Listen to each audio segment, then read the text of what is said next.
میت کی طرف سے قربانی. سب سے پہلی بات، قربانی عبادت ہے. عبادت زندوں سے مطلوب ہے، مردوں سے مطلوب نہیں ہے.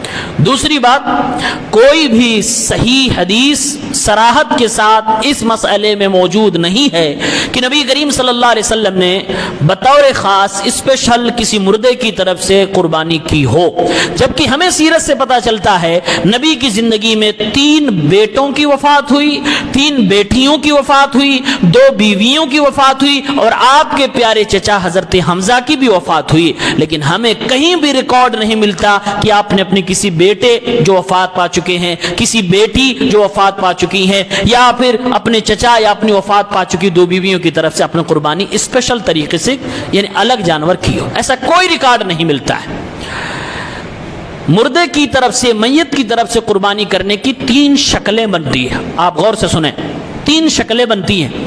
شکل نمبر 1، ایک باپ ہے جو بڑا دین والا ہے، پیسے والا بھی ہے، اپنے بچوں سے کہہ رہا کہ بیٹا کہ میں جب تک زندہ ہوں دیکھو میں قربانی کرتا آ رہا ہوں، یہ میری جائیداد اور پراپرٹی ہے، میرے مرنے کے بعد اسلامی طریقے سے وراثت کو تقسیم کر لینا، اور میں وصیت کر رہا ہوں، میرے ہی جائیداد میں سے وصیت کا مال نکال لینا اور میری طرف سے میرے مرنے کے بعد بھی قربانی کرتے رہنا.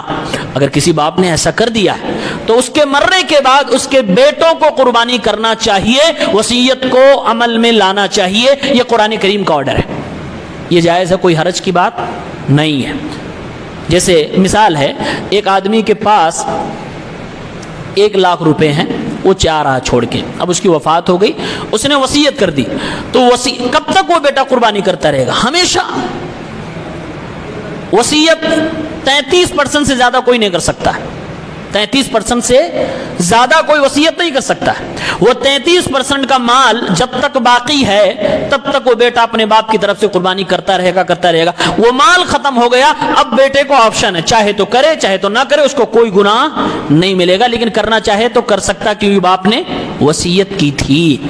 آج کل کوئی ایسا کرتا نہیں ہے، کوئی باپ وصیت نہیں کرتا کیونکہ خود کنجوس ہوتے ہیں، مرنے کے بعد خرچہ کروائیں گے.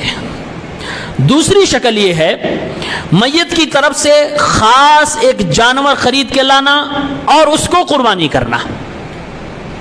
یہ ہے اختلافی مسئلہ، اس میں علماء کی 2 رائے بن گئی.